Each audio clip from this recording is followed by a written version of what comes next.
Hello, my name is Mauricio Fernandez, and I'm going to present my reflection on the case study that caught my attention the most. The case study that caught my attention the most and that I found most interesting due to its main objective and consequences it has in the future is the case of Nana and Lulu.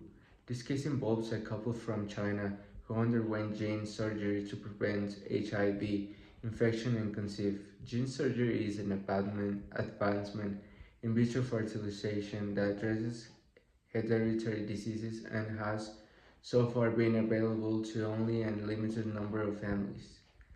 During the IVF process, a part of the husband's healthy sperm was removed and introduced into the wife's egg.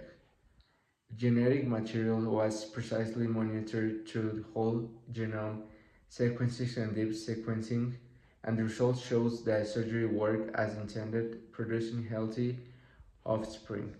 Although the scientist's goal was to prevent two babies from being born with HIV, the scientific and legal community disagreed with his project and execution.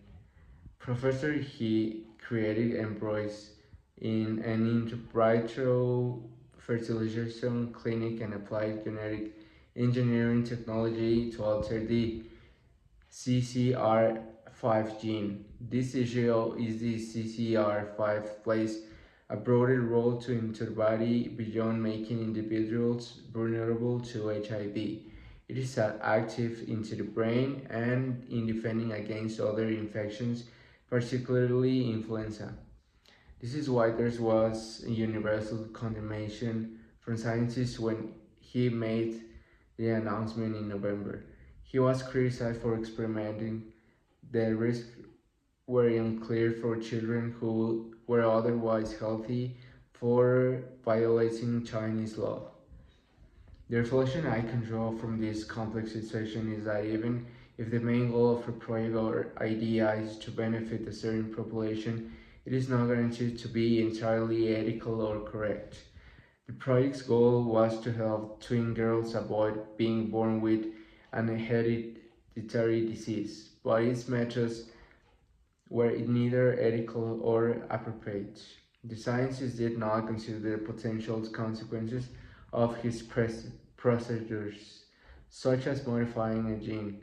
While this gene might aid at preventing HIV, it plays an important role in defending against other diseases and fulfilling other needs of the human body, putting the future well-being of the twins at risk. Furthermore, his actions were deemed illegal under Chinese law and were criticized as a pursuit of fame and fortune. From an ethical perspective, this case highlights the dangers of prioritizing innovation over safety and well-being of those involved. Experimenting on human embryos without fully understanding the risk can lead irreversible consequences. Additionally, by going against Chinese law and international consensus, Professor Xi jeopardized on not only the twins but also public trust in science. From a humanistic approach, the case of Nana and Lulu reminds us that the scientific progress must focus on the comprehensive human well-being.